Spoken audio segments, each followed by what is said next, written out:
Meus irmãos, abram suas Bíblias em Isaías 55. Isaías 55.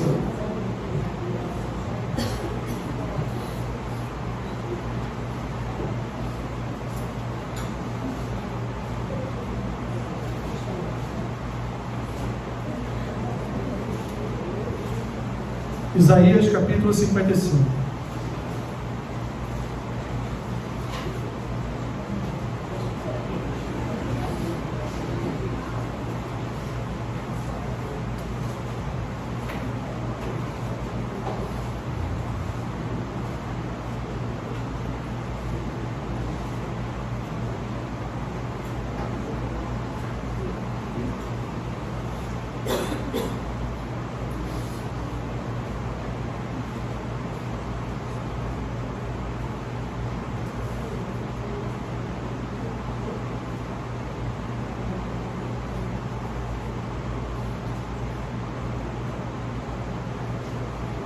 Amém?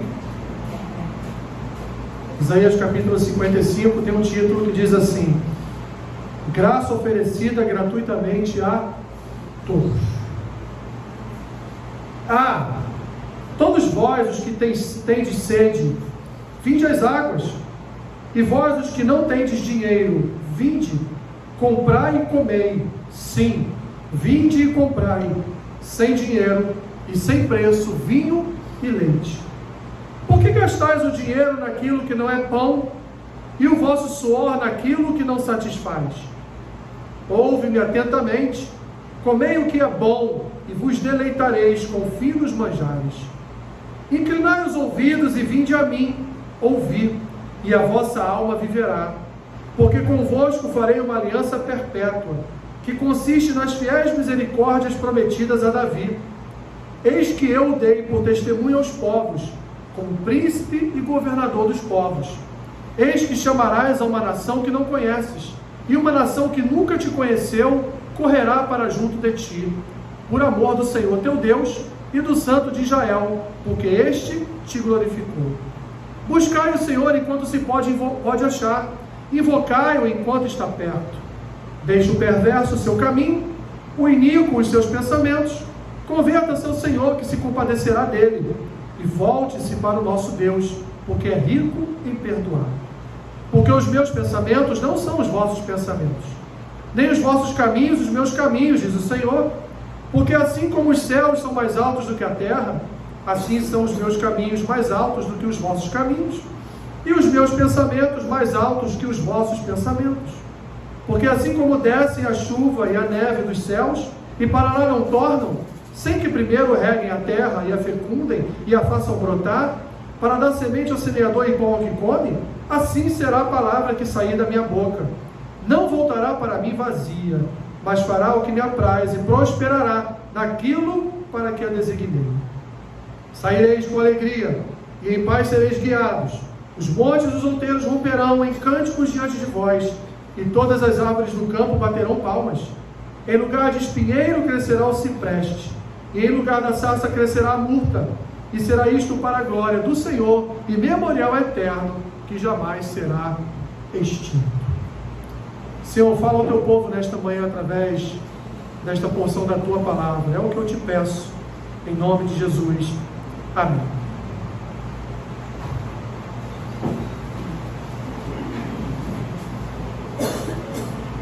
O profeta messiânico Isaías, messiânico por quê? Porque ele foi um dos profetas que mais falaram a respeito do Messias. Então ele é conhecido como profeta messiânico. Ele foi o portador dos oráculos de Deus para a nação de Deus, para Israel, num tempo de grande idolatria, imoralidade,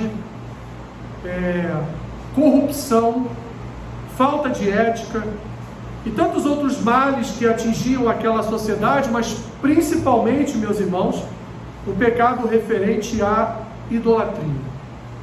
E não é à toa que Isaías toca nesse assunto da idolatria com o povo, e toca como resultado da idolatria, ele toca no assunto chamado cativeiro. para dizer ao povo que o povo ele sofreria um cativeiro. Isaías pega até uma parte desse cativeiro, já aqui no capítulo 55, ele já está pregando para aqueles que estão no cativeiro babilônico. Mas Isaías lá no início, ele traz dentro da sua profecia um recado de Deus para aquele povo, para aquela nação, para que eles deixassem de lado os ídolos, para que eles deixassem de lado a idolatria, para que eles se voltassem ao Senhor em arrependimento, e dentro dessa condição de arrependidos, Deus poderia ministrar sobre eles o perdão. E então, quem sabe, eles não viriam a viver um cativeiro futuro. No entanto, meus irmãos, o cativeiro foi necessário, porque ela foi a resposta de Deus para curar o coração daquele povo, justamente da idolatria, que era um mal que contaminava as suas vidas espirituais, e o principal, ofendia a santidade de Deus. Por isso, meus irmãos, que eu digo sempre aqui para vocês, que nós não podemos considerar irmão um idólatra, porque aquele que idolatra, aquele que tira a glória de Deus e a transfere para uma imagem de escultura, que a transfere para a adoração a um santo, ele está ofendendo a santidade de Deus. Ele está ofendendo, confrontando, desobedecendo aquele que foi o pior pecado cometido por Israel diante de Deus, que foi a idolatria. Pois não há nenhuma diferença no que é feito hoje e no que era feito na cultura pagã passada. Quando nós olhamos para Isaías 55, em especial, isso aqui, meus irmãos, é um grito de esperança profética para aqueles que estavam exilados na Babilônia, que deveriam olhar para o futuro, olhar com fé para o futuro, pois haveria um libertador, haveria um que Isaías chama de servo do Senhor, que traria justiça às nações, e não só isso, salvaria o seu povo de um cativeiro final chamado pecado. Reuniria um povo, reuniria uma nação chamada de igreja, de seu povo, como diz Mateus no capítulo 1, para salvá-los dos seus próprios pecados, para salvá-los das suas próprias iniquidades, para salvá-los das suas próprias concupiscências. Então aqui, meus irmãos, Isaías está transmitindo àquele povo cativo na Babilônia uma mensagem de esperança essa que viria através de uma graça derramada por Deus, que iria operar no coração do perdido uma transformação tal que esse povo passaria de um povo idólatra para um povo que seria santificado, remido nos seus pecados e redimido nos seus pecados, e seriam verdadeiros adoradores do Senhor.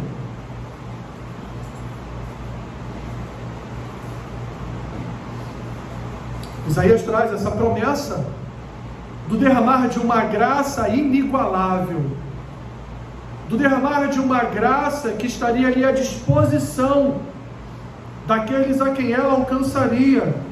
E essa graça, meus irmãos, que podemos chamar aqui de convite de Deus ao seu povo, aproximaria o seu povo do seu Senhor e os alimentariam na presença do seu Deus.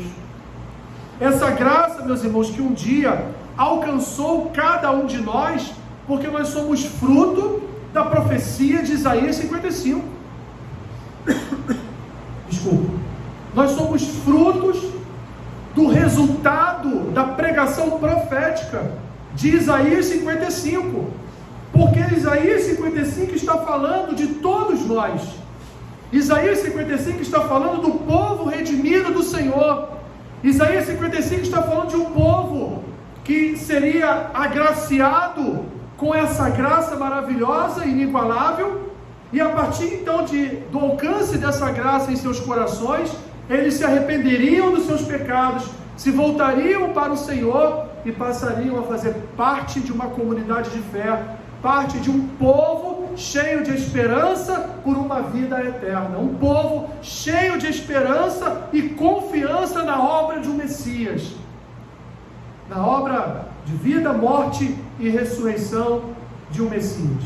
O povo que olharia para o futuro, os que estavam aqui em cativeiro, mas nós hoje, no futuro já, olharemos para o passado e veríamos através dos evangelhos que de fato, através de Cristo, nós fomos alcançados por essa graça. E meu irmão e minha irmã, só essa graça foi capaz de mudar a nossa vida.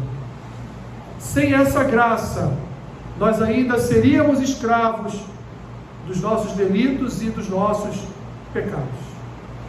Isaías, então, meus irmãos, ele vai dizer que essa graça, ela serve como um convite, que essa graça coloca algumas situações diante de nós e nós devemos aproveitar essas situações.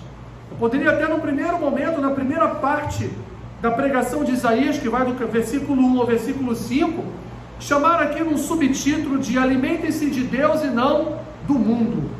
Olha o que ele diz aqui nessa releitura do versículo 1 ao versículo 5. Todos vós, os que tendes sede, vinde às águas, e vós, os que não tendes dinheiro, vinde, comprai e comei, sim, vinde e comprai, sem dinheiro e sem preço, vinho e leite.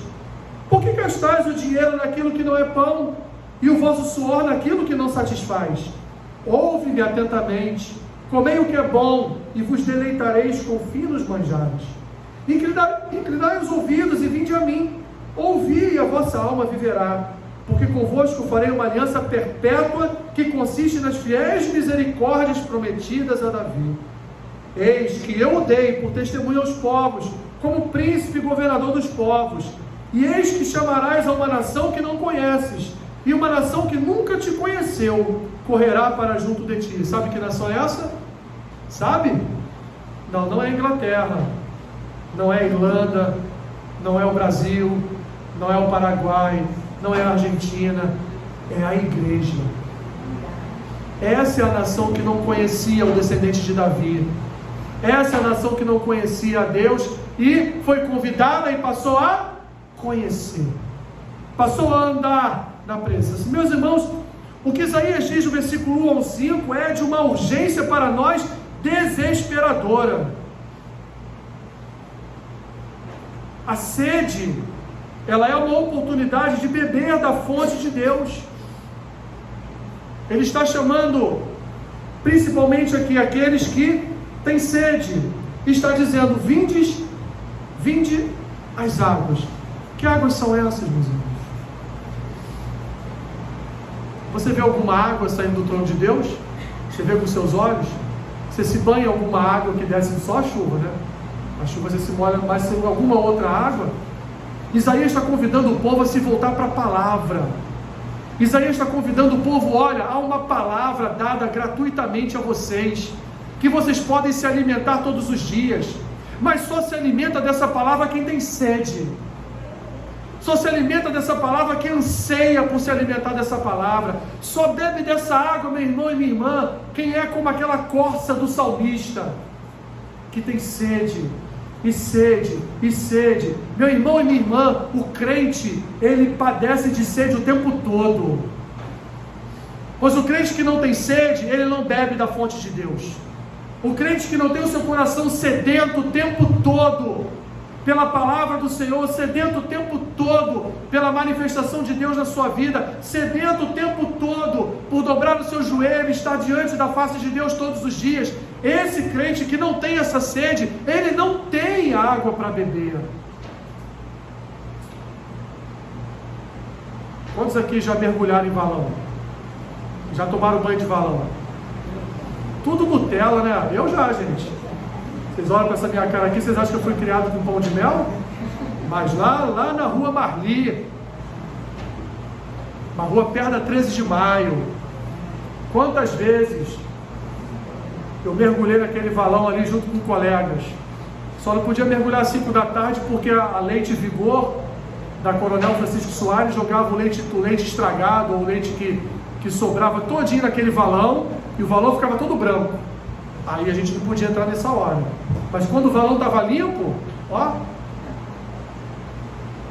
Quando tinha água de chuva, então, ó, era bacana dar um mergulho ali.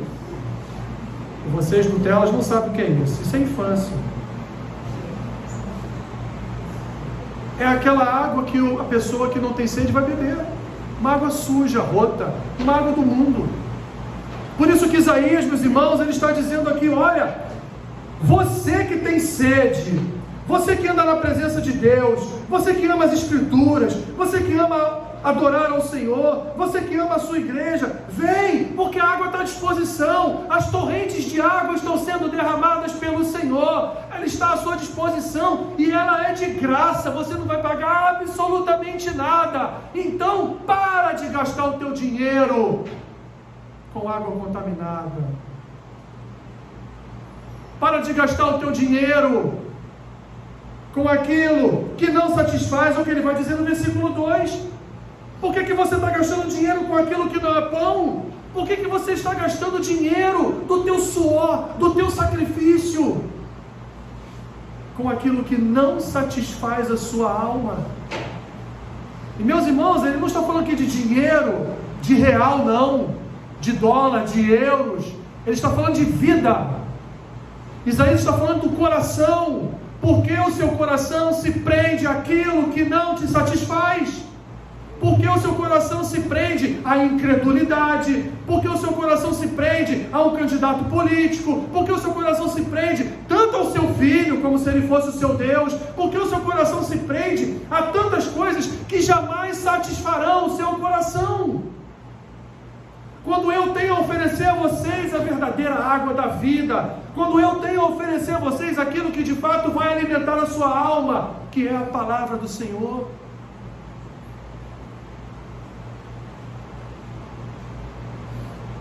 Por isso, meus irmãos, que o profeta faz um convite com uma certa urgência. Por 3 vezes nesse texto ele vai usar o verbo venha, venham, venham, venham, venham que é de graça. Se o pessoal toma até injeção na testa de graça, né?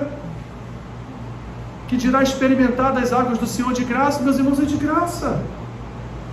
O que você tem na sua frente aí no seu colo é gratuito. Você não paga nada para abrir e ler. Você não paga nada para abrir e consumir. Você não paga nada para abrir e ser alimentado por essa palavra. É um alimento que Deus nos oferece, meus irmãos, de graça. Mas o alimento que o mundo oferece, meus irmãos, é caro. Cobra um alto preço. As nossas distrações, as nossas negligências quanto à palavra do Senhor, cobra um alto preço. E o melhor de tudo, meus irmãos, é que esse alimento ainda é servido numa mesa de aliança. Porque Davi vai lembrar esse povo que está no cativeiro, que Deus fez uma aliança com Davi, e que haverá um descendente de Davi que manterá essa aliança, mas não uma aliança terrena como foi a de Davi, não uma aliança limitada como foi a de Davi, mas uma aliança perpétua e eterna. Isaías faz menção ao rei Davi aqui nesse texto, para que os exilados da Babilônia reconhecessem que aquela aliança feita entre Deus e Davi valeria para toda uma descendência, valeria para o povo de Deus, porque afinal de contas foi uma aliança real, não foi uma aliança coloquial, não foi uma aliança entre servos, mas foi uma aliança entre reis, foi uma aliança entre o Senhor Jesus e o rei Davi. Aliança essa que durou até a morte do rei Davi, mas ela continuaria de forma perpétua e eterna para o povo de Deus.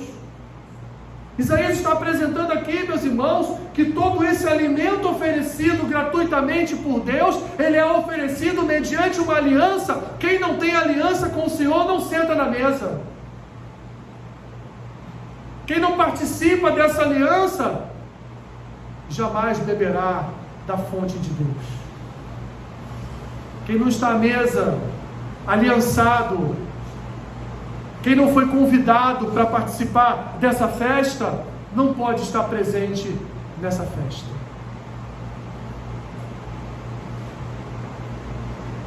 Mas Isaías, meus irmãos, também nos faz um outro convite. Do versículo 6 ao versículo 9, e eu vou ler só o versículo 6, porque ele é o ponto alto do que Isaías quer dizer aqui. Buscai o Senhor enquanto se pode achar. Invocai-o enquanto ele está perto. Meus irmãos, Isaías apela de forma urgente para que aquele povo que estava lá no cativeiro viesse a buscar a presença de Deus. E ele avisa: olha, aproveitem para beber dessas águas, porque é de graça. Aproveitem a presença do Senhor para buscá-lo, porque vai ter um tempo em que o Senhor não estará mais presente, ele não será mais encontrado. Meus irmãos, esse é o tempo que Deus está nos concedendo para buscá-lo, e devemos aproveitar, meus irmãos, esse tempo enquanto ele não passa, porque nesse tempo, é hoje, é agora, que Deus converterá o ímpio e o homem mau, como vai dizer Isaías aqui no texto. É nesse tempo, meus irmãos, que nós devemos nos arrepender dos nossos pecados, porque morto não se arrepende de nada. É esse tempo que nós temos, meu irmão e minha irmã, para dobrarmos os nossos joelhos. É esse tempo que nós temos para orar. Não é amanhã no culto de segunda-feira pela manhã. Não é quarta-feira no culto de quarta-feira pela manhã. É hoje você com Deus na sua casa. É hoje você com Deus no teu quarto em silêncio. É hoje você com Deus com a tua família em casa. É hoje, é agora, é urgente. Porque assim como aquele povo, meus irmãos, nós também nos encontramos, entre aspas, em certa medida, num determinado cativeiro. Porque o que é, meus irmãos, essa sociedade, essa terra nos dias atuais, se não um grande cativeiro para o povo de Deus? Porque nós ocidentais podemos sentar domingo após domingo nos bancos das igrejas, com ar-condicionado ligado, com a aguinha fresca ali fora no bebedouro, com ninguém batendo na nossa porta aqui perturbando. Mas se você for no Congo, se você for em Moçambique, se você for na Nigéria, se você for na África subsaariana, se você for na China, se você for no Iraque, se você for no Afeganistão, se você for, pasme, na Inglaterra, você não vai ter isso não. Você não vai ter isso. Você vai ter muito mal. Um prédio construído ali com tijolos feitos ali à mão, com uma argamassa já até estragada, sem teto, mas você vai encontrar 30, 40, 50 pessoas ali dentro louvando ao Senhor, e esperando até a qualquer momento a visita do Boko Haram para metralhar todo mundo e matar todo mundo, e todo mundo morrer em nome de Jesus.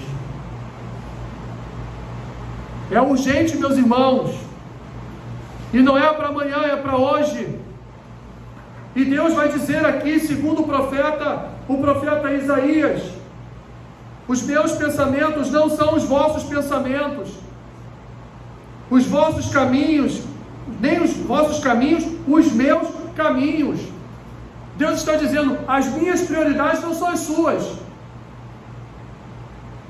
Eu não estou preocupado com o seu filho, eu não estou preocupado com o seu marido, eu não estou preocupado com o governo do Brasil, eu estou preocupado com o seu coração, porque eu quero usar o seu coração, para que o seu coração, através do seu coração, a minha graça venha a alcançar outras vidas.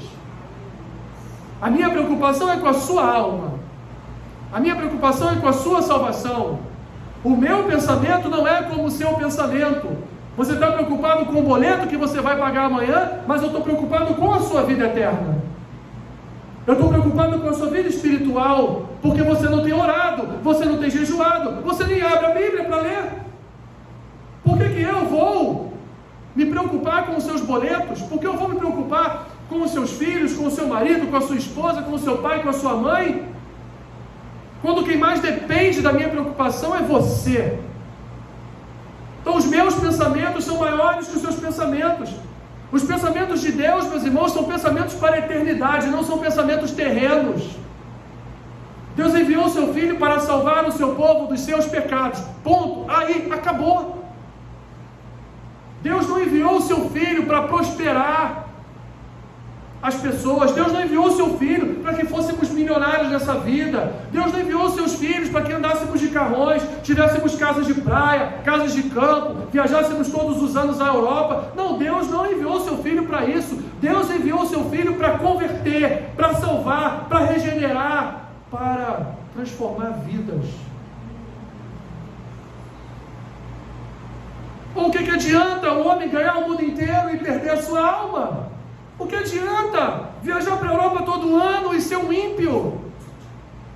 O que adianta viver uma vida nababesca e ser um ímpio?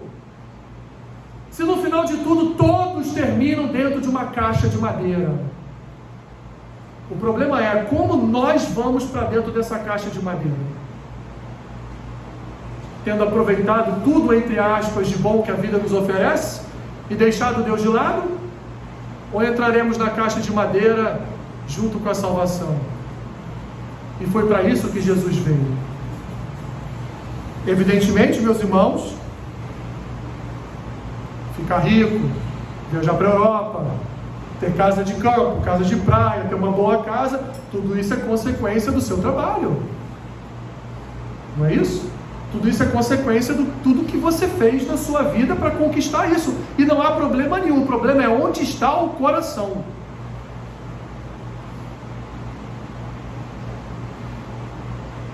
E é exatamente isso que Isaías está dizendo aqui.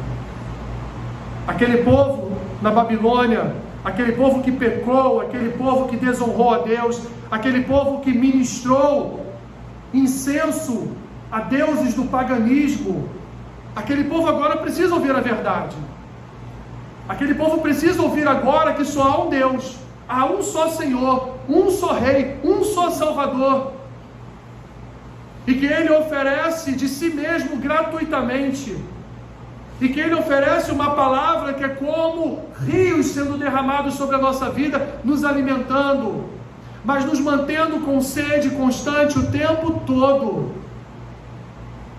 Isaías está dizendo ali, olha, aquilo que vocês fizeram, ou os seus pais fizeram, vocês não podem voltar a fazer, porque Ele vai tirar um remanescente da Babilônia, Ele vai reconstruir os muros, reconstruir o templo, Ele vai reconstruir Jerusalém, mas não para que vocês voltem a profanar o templo de Deus, mas para que vocês voltem a sacrificar, para que vocês voltem a adorar, para que vocês voltem a honrar o nome de Deus, segundo a sua palavra, segundo aquilo que Ele tem proposto para o seu povo. Os pensamentos e caminhos de Deus são muito maiores do que os nossos, meus irmãos, porque Deus Ele é transcendente, Ele excede todo o nosso entendimento, a sua sabedoria, a sua misericórdia são insuperáveis. Portanto, tudo que vem dele é melhor e maior do que tudo que vem de nós. Perceba o convite de Isaías, meus irmãos. Isaías está convidando o povo à seriedade com a graça. Isaías está convidando o povo a não abusar da graça de Deus, a não abusar da misericórdia de Deus, a não abusar da benevolência de Deus, da bondade de Deus, do amor de Deus. Isaías está convidando o povo, meus irmãos, a andar com Deus. Isaías está convidando o povo a ter sede de Deus o tempo todo. Isaías está convidando o povo a viver como primícias na mão de Deus. Isaías está convidando o povo a ter essa responsabilidade com Deus. E Isaías está dizendo para o povo, olha, a palavra de Deus, ela é eficaz. A terceira parte dessa palavra de Isaías, ele vai dizer para o povo, a palavra do Senhor, ela é eficaz.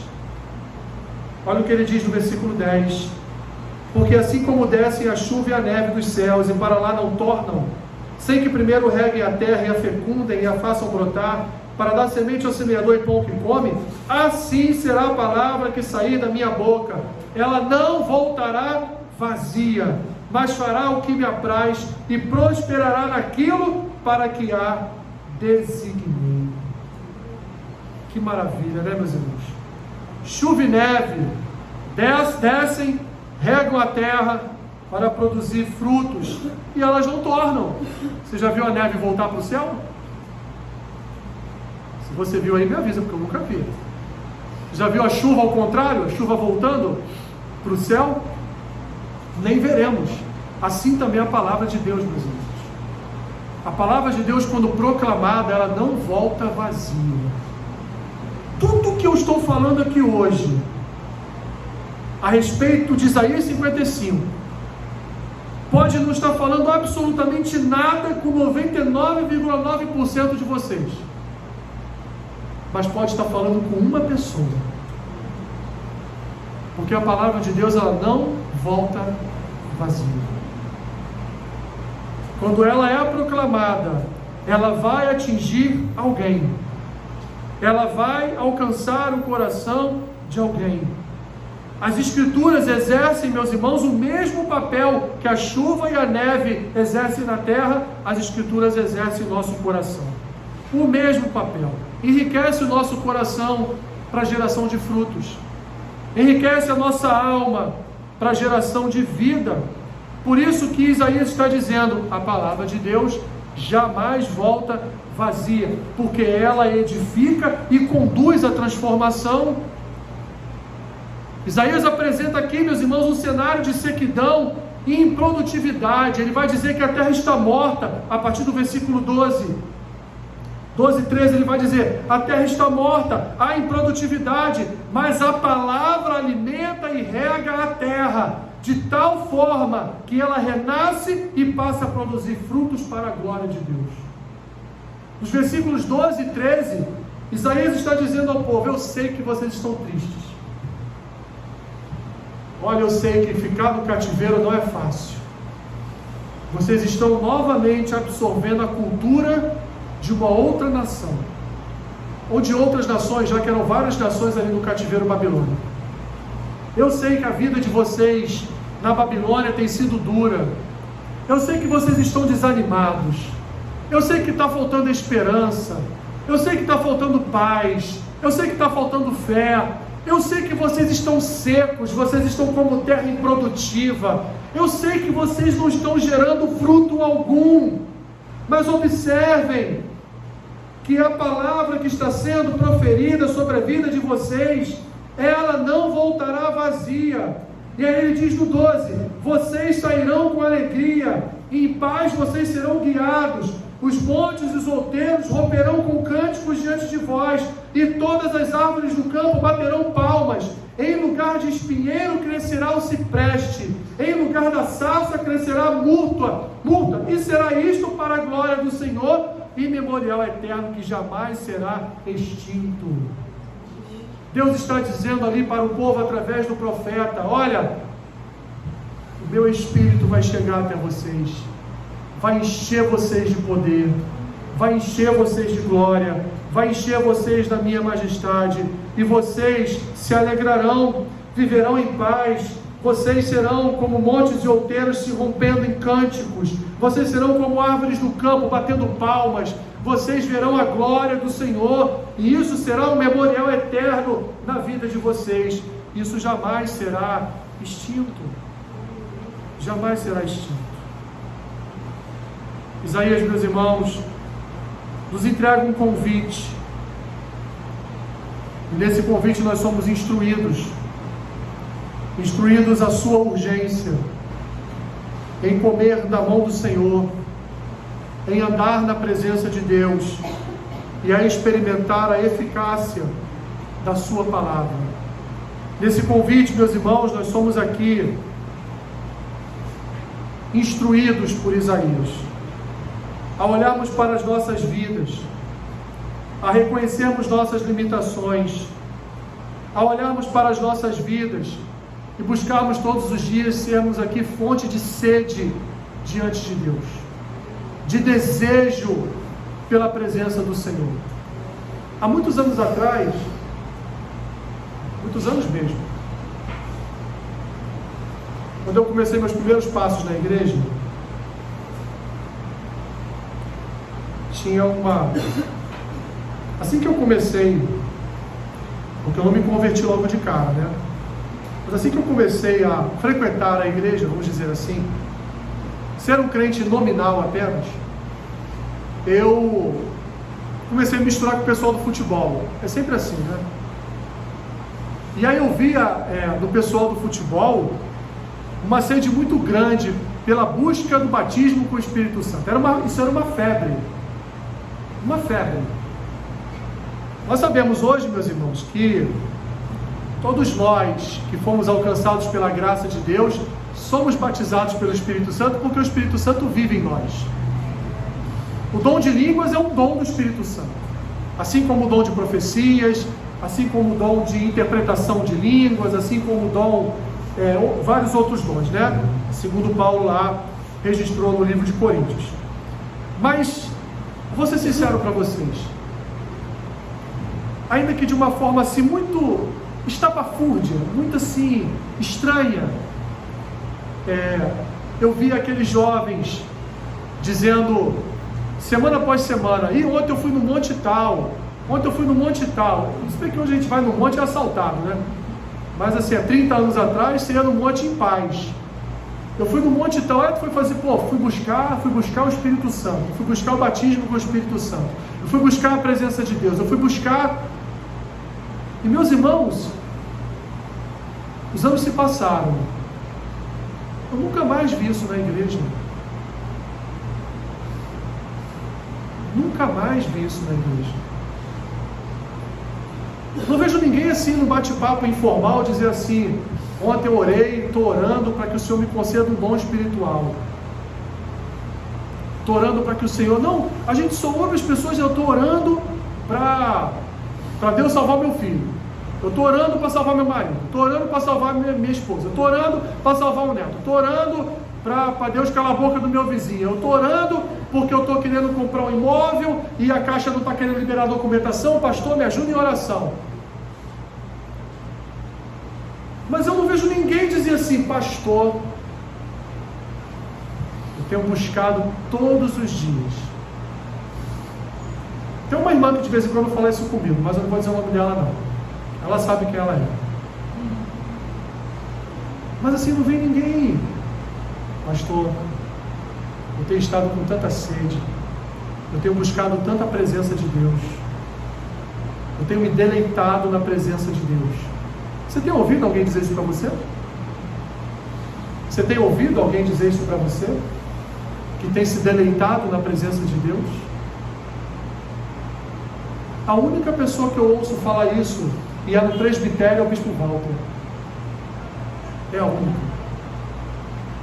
Todo dia, 4:30 da manhã, ele está orando em línguas no quarto dele. E ele só ora em línguas. Ele tem uma relação de todos os pastores da denominação. Ele ora por todos os pastores todos os dias. Por isso que ele sabe o nome de cada um de nós. Sabe os nomes das nossas esposas, dos nossos filhos. Ele ora pelas famílias dos pastores todos os dias. É a única pessoa que eu ouço falar a respeito disso. Eu não ouço ninguém dizer: olha, essa noite eu passei na presença de Deus. Essa noite eu orei. Né? Aquele método mesmo, aquele modo assembleano mesmo, que eu tanto adoro. A glória desceu no meu quarto, pastor. A glória desceu no meu quarto. O rolo desceu no meu quarto. Falei em línguas, profetizei. Deus falou meu coração. Deus me deu visão. Deus me falou coisas. Eu vou terminar aqui, meus irmãos. Mas sabe por que a gente não ouve mais isso? Vou ser sincero, porque a igreja não tem mais sede de Deus. A igreja não tem mais sede de Deus. A igreja está com sede do mundo. A igreja está com sede da sua própria vida. A nossa própria vida se transformou num ídolo. A nossa própria vida se transformou em algo maior do que Deus. A nossa própria vida, os nossos problemas, os nossos anseios, as nossas dificuldades, as nossas limitações foram transformados num ídolo. Isso tem dominado os nossos corações de tal forma que a gente tem sede para pagar um boleto, a gente tem sede para fazer algo por um filho, a gente tem sede para ajudar a esposa, para ajudar o marido, a gente tem sede para tanta coisa, a gente tem sede para ajudar um irmão em dificuldade, mas a gente não tem sede de passar toda uma madrugada de joelhos, orando, chorando, se desesperando na presença de Deus. A igreja não faz mais isso. A igreja não ora mais na presença do seu Senhor. Ela não derrama mais as suas lágrimas na presença do seu Deus. Porque os seus problemas são como um tremedal de lama, em que nós temos nos afundado todos os dias. E as nossas preocupações são sempre com isso, com aquilo outro. Mas nunca mais nos preocupamos com uma vida corandeu, uma vida diante da face de Deus. Uma vida de joelhos diante de Deus, uma vida dedicada ao Senhor, uma vida de jejum, de oração, de leitura bíblica. Não é só trabalhar na igreja, não é só servir na igreja, mas o que adianta trabalhar na igreja, servir na igreja, se em casa eu não sirvo ao meu Senhor, com as minhas orações, com os meus jejuns, com a leitura das Escrituras? O que adianta? Meus irmãos, a mensagem de Isaías 55 é essa: urgência. Urgência, as águas estão aí, o Senhor se faz presente, beba das águas do Senhor e fale com Deus, enquanto Ele pode ser invocado, porque chegará o dia em que muitos invocarão e Deus não aparecerá. Haverá um dia em que muitos estarão querendo beber essas águas, mas não terá mais à sua disposição essas águas para beberem. Esse dia chegará, meu irmão e minha irmã, e tomara que nós tenhamos bebido das águas do Senhor, porque elas são de graça. Elas são de graça. Elas são de graça. Ó Senhor, muda o nosso coração, Senhor. Muda o nosso coração, Senhor. Queremos ter sede. Queremos ter abundância de sede na Tua presença. Queremos nos alimentar das Tuas águas, Senhor. Mas muitas vezes nos alimentamos das nossas próprias águas, que não nos satisfazem, que não nos alimentam. Muito pelo contrário, Senhor. Muito pelo contrário. Cria em nós, Senhor, um coração puro. Ministra em nós um espírito inabalável. Fortaleça-nos, Senhor, na Tua presença. Queremos estar no Salmo 23, Pai, bebendo das Tuas águas de refrigério, descansando nas Tuas águas de descanso, porque é de graça. O Senhor tem nos ofertado gratuitamente. O Senhor tem nos ofertado, Senhor, gratuitamente. Ajuda-nos, Senhor, que de fato haja uma sequidão em nosso coração, para que nós venhamos a buscar a Tua face e beber das Tuas águas de forma constante. Em nome de Jesus, Senhor. Em nome de Jesus, Senhor. Porque até mesmo o Senhor Jesus ofereceu água de graça àquela mulher samaritana à beira do poço. Ele disse para ela que se ela bebesse da sua fonte, ela jamais teria sede. E venhamos a beber da Tua fonte, Jesus. E venhamos a beber das Tuas águas, Jesus. Para que na eternidade jamais voltemos a ter sede. Eu abençoo o pão e o cálice, que serão agora ministrados sobre o Teu povo. Em nome de Jesus. Em nome de Jesus. Amém. Amém.